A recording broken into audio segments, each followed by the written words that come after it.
దేశంలోనే సంచలనం సృష్టిస్తున్న Telangana phone tapping వ్యవహారంలో చాలా మంది రావులు అడ్డంగా దొరికిపోయారు.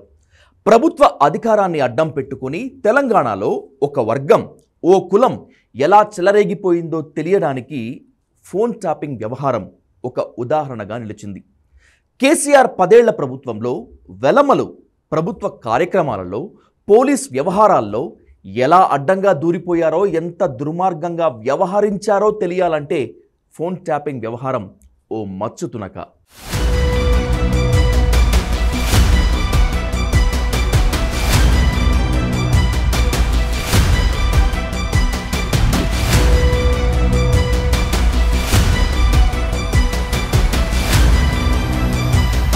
నమ్మకస్తులంటే కేవలం సొంత కులం వాళ్ళు, బంధువులు మాత్రమే అన్నట్లుగా ప్రతి వ్యవహారంలోనూ కేసీఆర్, కేటీఆర్ వెలమల్ని పోషిస్తూ 10 ఏళ్ల పాటు ఎంత అరాచకంగా వ్యవస్థల్ని నడిపించారో అర్థమవుతోంది.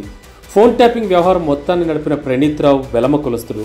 ఎస్ఐ నుంచి ఏకంగా డీఎస్పీకి ప్రమోషన్ ఇచ్చి మరీ ఇతనికి ట్యాపింగ్ వ్యవహారాన్ని అప్పచెప్పారు కేసీఆర్ అండ్ బ్యాచ్. అసలు ఈ వ్యవహారం మొత్తానికి సూత్రధారి, పాత్రధారి అయిన ప్రభాకర్ రావు కేసీఆర్ పాలనలో పోలీసు వ్యవస్థను మొత్తం గుప్పెట్లో పెట్టుకున్నాడు. డీజీపీని డమ్మీ చేశారు.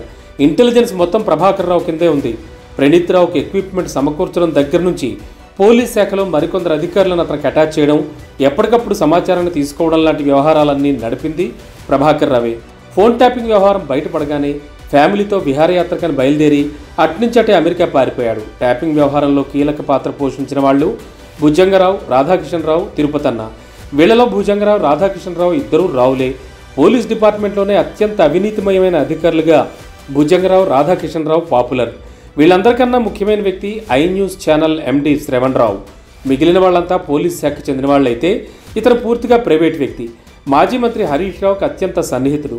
ట్యాపింగ్ పరికరాలను తీసుకురావడంతో పాటు వేర్వేరు చోట్ల వాటిని పెట్టించి రాజకీయ నేతలు, వ్యాపారులు, మీడియా ప్రముఖులు, సెలబ్రిటీలు ఫోన్లను ట్యాపింగ్ చేశారు. ఐ న్యూస్ ఛానల్ ఆఫీసులో కూడా ట్యాపింగ్ కోసం ఒక ప్రత్యేక గదిని ఏర్పాటు చేసినట్లు పోలీసుల దర్యాప్తులో బయటపడింది.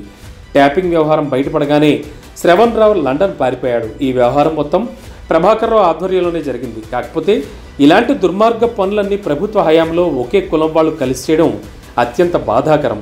కులం మన సమాజంలో ఎంతగా పాతుకుని పోయిందో, చివరికి ప్రభుత్వ వ్యవహారాల్లో, డిపార్ట్మెంట్లో కూడా కులమే ఎలా రాజ్యమేలుతోందో ట్యాపింగ్ వ్యవహారమే ఒక ఉదాహరణ.